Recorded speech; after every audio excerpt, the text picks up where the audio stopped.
இதோட ஸ்டார்டிங் வே இப்படி தான் இருக்கு. ஸோ முதல் பகுதி போகும்போது இந்த மாதிரி வியூ தான் பார்ப்பீங்க. ஸோ மலையோட மேலே ஒரு கோயில் தெரியுதா, அந்த கோயில் தான் நம்ம இப்போ ஏற போகிறோம். ஓகே, நம்ம பர்வத மலை ஸ்டார்ட் பண்ணி இப்போ ஒரு 1 கிலோமீட்டருக்கு மேலே வந்திருப்போம். இந்த 1 கிலோமீட்டருக்கு அப்புறம் இங்கே 2 வியூ வந்து பிரியுது. இங்கே ஒரு சிவன் டெம்பிள் இருக்கு. பட் வந்து நம்ம இந்த வழியாக தான் நம்ம பாதையை தொடர போகிறோம். ஆரம்பத்தில் மண் ரோடு மாதிரி பாதை இருந்தது. அதுக்கப்புறமா கொஞ்சம் தூரம் போனதுக்கப்புறம் இந்த மாதிரி சிமெண்ட் ரோடு இருக்க பாதை வந்து வருது.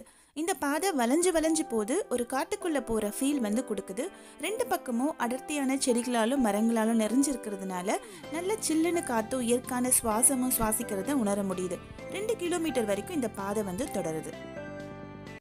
நம்ம 2 கிலோமீட்டர் தாண்டி வந்திருப்போம். இது வரைக்கும் நம்ம நார்மலான பாதையை பார்த்தோம். இப்போ இங்கேருந்து வந்து படிக்கட்டு ஏறி போக போகிறோம். அரௌண்ட் ஒரு 2000 சம்திங் ஸ்டெப்ஸ் இருக்குது அப்படின்னு சொல்லியிருக்காங்க. ஸோ வாங்க நம்ம கண்டினியூ பண்ணலாம்.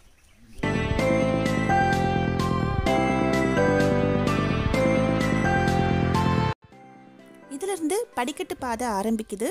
கொஞ்சம் தூரம் நடந்து கொஞ்சம் படிக்கட்டு ஏற மாதிரி, படிக்கட்டுகள் வந்து கொஞ்சம் டிஸ்டன்ஸில் இருக்க மாதிரி இருக்குது.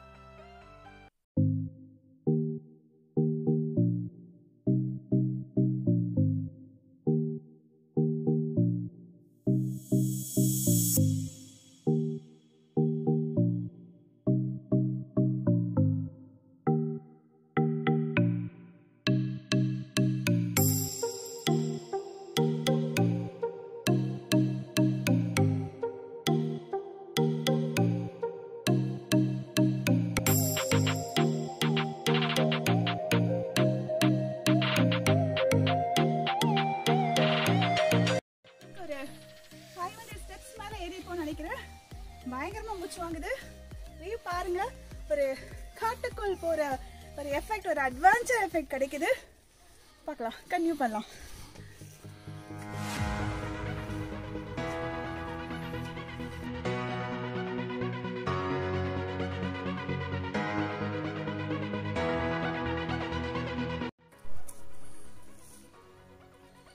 இதுக்கப்புறமா படிக்கட்டு வந்து கொஞ்சம் பக்கத்துல வர மாதிரி இருக்கு. முதல்ல கொஞ்சம் நடந்து வந்து படிக்கட்டு ஏற மாதிரி இருக்கு. அது கொஞ்சம் சுலபமா இருந்தது. இப்போ கண்டினியூஸா படிக்கட்டு இருக்கு. பார்க்கலாம். 1000 படிக்கட்டு மேலேறி வந்திருப்போம்னு நினைக்கிறேன். அங்கே பார்த்தீங்கன்னா நந்தி வடிவில் பாறை இருக்குது. அந்த பாறைக்கு மேலே தான் அந்த சிவன் கோயில் இருக்குது. இதுதான் இந்த கோயிலோட மிகப்பெரிய சிறப்பம்சம்.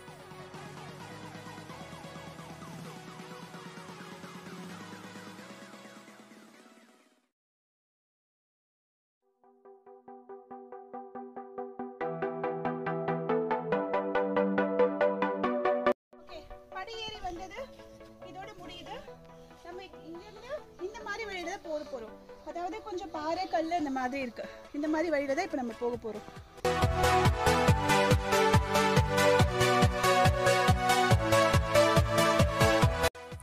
ஆக்சுவலி இந்த மாதிரி மலை ஏறும்போது நம்ம ஷூ போட்டுட்டு போவோம். பட் வந்து நான் போகும்போது எனக்கு இந்த ஷூ வந்து கம்ஃபர்ட்டாக இல்லை. ஸோ அதனால் நான் வெறும் காலோடு வந்து நடந்து போனேன். ஏறும்போது அது தெரியல, பட் இறங்கும்போது நிறைய கல்லுலாம் குத்துற மாதிரி ஒரு ஃபீல் ஆச்சு. ஸோ போகும்போது வெறும் காலோடு போனாலும் இறங்கி வரும்போது நீங்கள் வந்து ஷூ போட்டுட்டு வரலாம். இது என்னோடய எக்ஸ்பீரியன்ஸில் வந்து நான் ஃபேஸ் பண்ணது. அதே மாதிரி நிறைய பேக்ஸ் வந்து கேரி பண்ணிக்காமல் போகலாம். ஏன்னா வந்து வெறும் வாட்டர் பாட்டில் கூட போகிற வழியில் நிறைய கடைகள் வச்சுருக்காங்க. அங்கங்கே மக்கள் வந்து கடை போட்டிருக்காங்க. ஸோ அங்கே வந்து நம்ம வாங்கிக்க முடியும். என்ன ஒன்று கூடுதலாக காசு வச்சு விற்கிறாங்க, அது பரவாயில்ல. பிகாஸ் அவங்களும் மலை மேலே தூக்கி வந்து தான் விற்கிறாங்க. அது நம்ம கொடுக்கறதுல தப்பே கிடையாது. அதனால் ரொம்ப வெயிட் கேரி பண்ணிக்க வேணாம். நிறைய மக்கள் வந்து நைட்டு போய் தங்கிட்டு காலையில் வராங்க. அந்த மாதிரி போகிறவங்க வேணால் தேவையான திங்ஸ் வந்து எடுத்துகிட்டு போகலாம். நீங்கள் மலை ஏறும்போது போய் மேலே போய் பூஜை பண்ணணும் அப்படின்னா கண்டிப்பாக சுவாமிக்கு பூஜைக்கு தேவையான பொருட்களும் நீங்கள் வாங்கிக்கலாம். அதுவும் இங்கேயும் கூட கிடைக்கிது.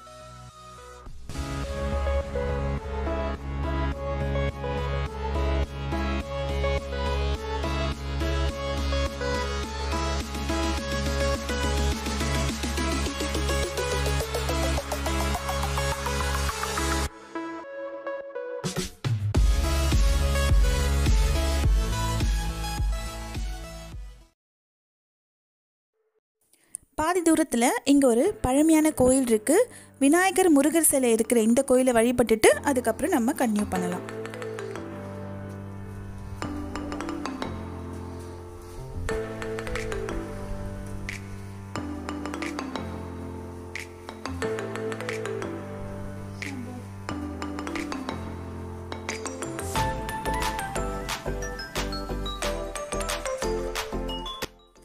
லேடிஸ் மலை ஏறும்போது முடியாது அப்படின்னு சொல்கிற மாதிரி ஜென்ரலாக ஒரு டாக் இருக்குது. பட் என்னோடய எக்ஸ்பீரியன்ஸில் நான் மலை ஏறி போகும்போது கடப்பாறை பாதையில் ஏற முடியாமல் திரும்பி வந்த ஆண்களையுமே நான் பார்த்தேன். இந்த வீடியோ ஃபுல்லாக பார்த்ததுக்கப்புறம் உங்களால் முடியுமா முடியாதான்றதை நீங்கள் முடிவு பண்ணுங்கள். உங்களால் முடியும்னு மட்டும் நினச்சிங்கன்னா கண்டிப்பாக நீங்கள் இந்த பர்வதமலை நீங்கள் போகலாம். தென் வந்து லேடிஸ் வந்து கொஞ்சம் ஃபிசிக்கல் ஃபிட்னஸாக இருந்தீங்கன்னா நீங்கள் மலை ஏறுறது வந்து ரொம்ப சுலபம். அட் த சேம் டைம் ரொம்ப பாடி வெயிட் இருந்ததுன்னா அது ஆண்களாக இருந்தாலும் சரி பெண்களாக இருந்தாலும் சரி கொஞ்சம் ஏறுறதுக்கு சிரமமாக தான் இருக்கும்.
போக போக பாறைகள் வந்து ரொம்ப பெருசாக இருக்கும்.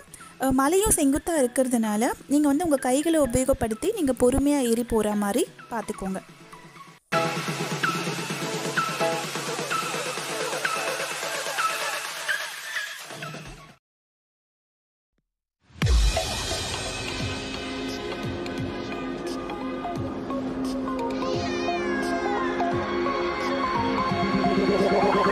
Like a Hellcat.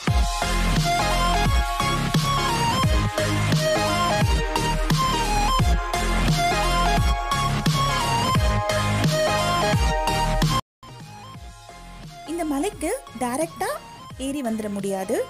இந்த பாதை வழியாக வந்து ஒரு மலையிலிருந்து இன்னொரு மலை வழியாக வந்து தான் இந்த பர்வத மலையை அடைய முடியும். இப்போ நாங்கள் இருக்க இடத்துல இருந்து இந்த டெம்பிள் வந்து கொஞ்சம் கிட்ட தெரிகிற மாதிரி இருக்குது. ஆரம்பத்தில் வந்து மண் ரோடு கொஞ்சம் தூரம் வந்தோம். அதுக்கப்புறமா வந்து ஒரு தார் ரோடு இருந்தது. அதுக்கப்புறம் கொஞ்சம் தூரம் படிக்கட்டு வந்து நார்மலாக நடக்கிற மாதிரி இருந்தது. அதுக்கப்புறம் நிறைய படிக்கட்டுகள் தாண்டி வந்தோம். அப்புறம் பெரிய பெரிய பாறைகளை தாண்டி வந்ததுக்கப்புறம் இந்த மாதிரி ஒரு பாதை வந்து உங்களுக்கு ஆரம்பிக்கும். இந்த பாதை வந்து ரொம்ப செங்குத்தாக இருக்கும். நிறைய குட்டி குட்டி கல் பெரிய பெரிய கல் இருக்குது. ஸோ அதனால் சப்போர்ட்டுக்கு ஏதாவது குச்சி எடுத்துகிட்டு போகலாம். இல்லைனா சைடில் இந்த மாதிரி கம்பி போட்டிருக்கு, அது வந்து ஜஸ்ட்டு சப்போர்ட்டுக்கு தான். ஸோ அதை பிடிச்சிட்டு நீங்கள் போகணும். ரொம்ப ஈஸியான விஷயம் இல்லை, கொஞ்சம் கடினமான பாதை தான். இந்த பாதையில் குரங்குகள் தொல்லை வந்து அதிகமாக இருக்கும். அதனால் நீங்கள் பேக்ஸ் எதுவும் எடுத்துகிட்டு போகாமல் வெறுமனே போனீங்கன்னா நல்லது. வாட்டர் பாட்டில் மட்டும் நீங்கள் கேரி பண்ணிக்கலாம்.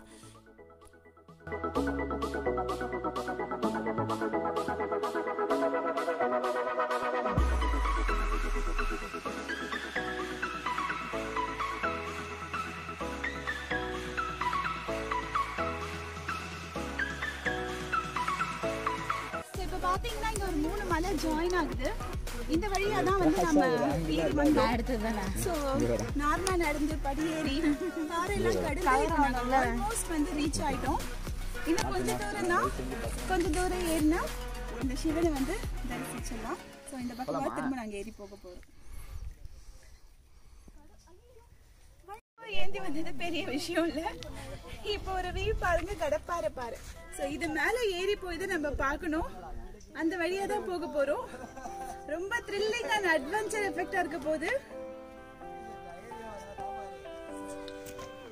சான்ஸே இல்லை, அந்த வழியாக போகலாம். பாறைகளுக்கு நடுவில் ஒரு பாதை போகுது. இது பேர் கடப்பாறை பாதை. பாறைகளுக்கு நடுவில் கடப்பாரத்தை வந்து நட்டு வச்சுருக்காங்க. ஸ்டெப்ஸ் மாதிரியாக எதுவும் இருக்காது. ஸோ அந்த கடப்பாறை சப்போர்ட் மூலிமா தான் நம்ம அது மேலே ஏறணும். தூரத்தில் மெல்லிசாக ஒரு கோடு மாதிரி தெரியுது பார்த்தீங்களா, இதுதான் நம்ம ஆரம்பத்தில் நடந்து வந்த பாதை. அதுக்கப்புறம் பாறைகள்லாம் கடந்து இங்கே வந்து இருக்கும். இது கடப்பாறை பாதைக்கு போகிறதுக்கான ஆரம்பம். ஒரு 4 படிக்கட்டு மாதிரி இருக்குது. அதுக்கப்புறம் பார்த்தீங்கன்னா படிக்கட்டுலாம் இருக்காது. பாறைகளுக்கு நடுவில் காலை வச்சு அந்த கடப்பாறையை வந்து பாறைகளை நட்டு வச்சுருப்பாங்க. அதோட உதவியில் தான் நம்ம ஏறி போகணும். ரியலி அட்வான்ச்சர் ட்ரிப்பு தான், பட் ரொம்ப சேஃபாக போகணும். அதோட சப்போர்ட்டை தான் நம்ம நடக்க போகிறோம். அவசரப்படாமல் பொறுமையாக நடந்து போகலாம்.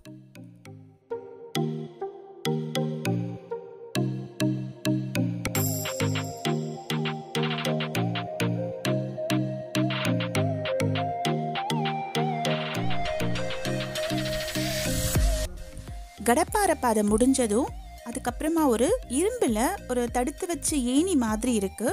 இதுவுமே கொஞ்சம் ரிஸ்க்காக தான் இருக்கும், பட் நீங்கள் பொறுமையாக மேலே ஏறி வந்துடலாம். ஏறி வந்ததுக்கப்புறம் ஏறி வந்த வழியே தெரியாதபடி ஒரு அழகான வியூ வந்து நீங்கள் பார்த்துக்க முடியும்.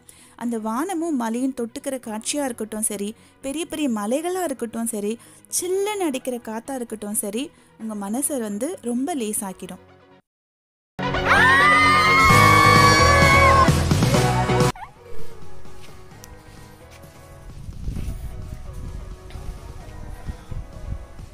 இப்போ நீங்கள் ஏறி வந்த இந்த கடப்பாறை பாதை வந்து இதோட முடியுது.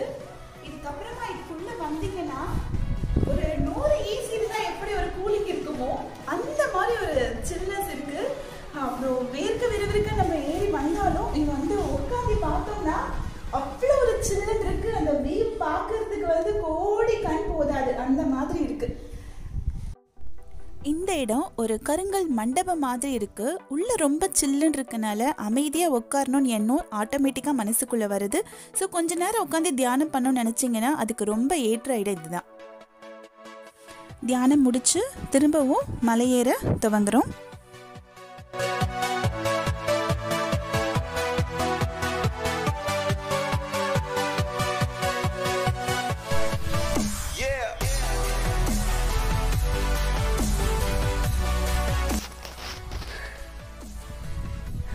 ஆல்மோஸ்ட் 4500 ஃபீட்டில் நான் வந்து இப்போ உட்காந்துட்டு இருக்கேன். இங்கே பார்த்தீங்கன்னா அங்கே சிவா டெம்பிள் தெரியுது. ஸோ இன்னும் கொஞ்சம் தூரத்தில் சாமி தரிசனம் பார்க்க போகிறோம்.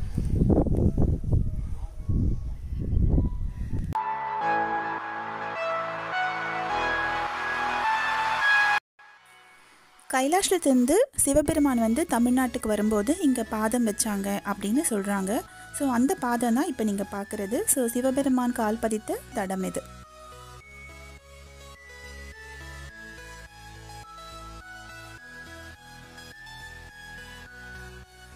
அகெயின் வந்து இரும்பு கம்பிகளாக ஆன ஒரு ஏணி மாதிரி போகிற படிக்கட்டுகள், வளைஞ்சு வளைஞ்சு போகிற படிக்கட்டுகள் வருது. இது கொஞ்சம் டேமேஜாக தான் இருக்குது. இதில் ஏறும்போது நீங்கள் இன்னும் டாப் வியூவிலேருந்து சுற்றி இருக்க இடத்த பார்க்குற மாதிரி இருக்கும். 4560 ஃபீட் ஐ திங்க். ஸோ ஏறும்போது நீங்கள் இந்த அரவுண்ட் வியூ நீங்கள் வந்து பார்க்கலாம். ரொம்ப அழகாக இருக்குது.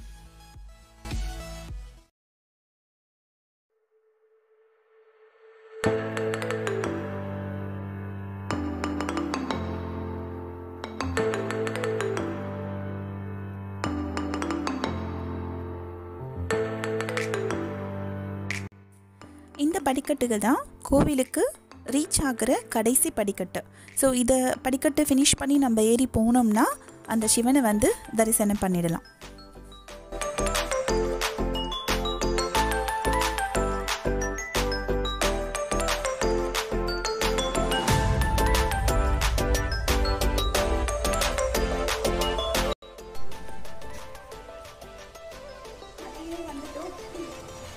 இப்போ நம்ம சாமி பார்க்க உள்ளே போக போகிறோம்.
மற்ற எந்த கோயிலும் இல்லாத ஒரு பெரிய ஸ்பெஷல் இந்த கோயிலில் இருக்குது. இந்த கோயிலில் மட்டும்தான் சிவலிங்கத்தை நம்ம கையாலே தொட்டு அர்ச்சனை பண்ணி அபிஷேகம் பண்ணி பூஜை பண்ண முடியும்.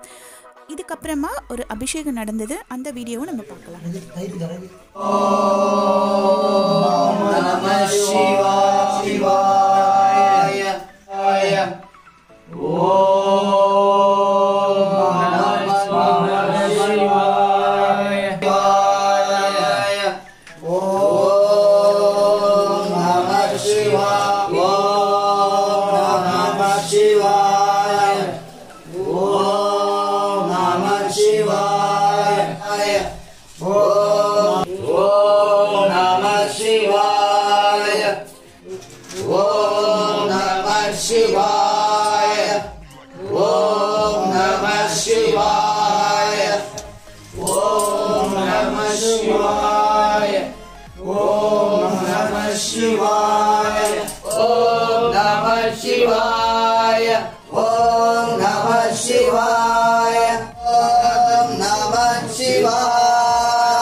சிவனை தரிசனம் பண்ணிவிட்டு வெளியே வரும்போது இந்த மாதிரி ஓவரால் வியூ வந்து நீங்கள் பார்க்க முடியும்.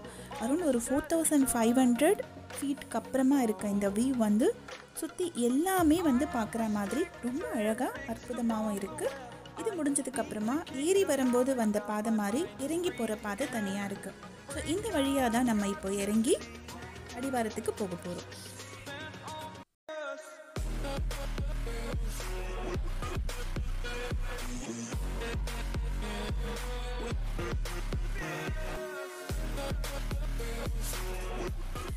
மலை ஏறி போகும்போது இருக்கிற கஷ்டத்தை விட மலை இறங்கும்போது ரொம்பவே கஷ்டமாக இருக்குது. ஏன்னா கால்லாம் கொஞ்சம் உதிர ஆரம்பிக்குது. அதனால இறங்கும்போது ரொம்பவே பார்த்து இறங்க வேண்டியதாக இருக்குது.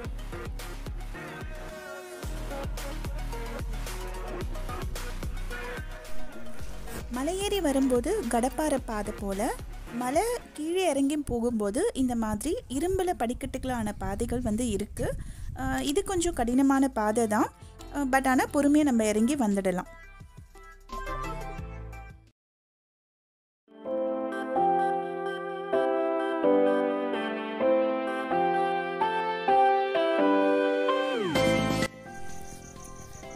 பருவதமலை ட்ரிப் வந்து முடிஞ்சிருச்சு. நாங்கள் மலை இறங்கிட்டோம். காலையில் ஒரு 8-8:30 மணி போல் ஆரம்பிச்சது. இப்போ ஒரு 5:30 மணிக்கு நாங்கள் முடிச்சிருக்கோம். ஸோ வெற்றிகரமாக எங்களோட பயணத்தை நான் முடிச்சிட்டோம்.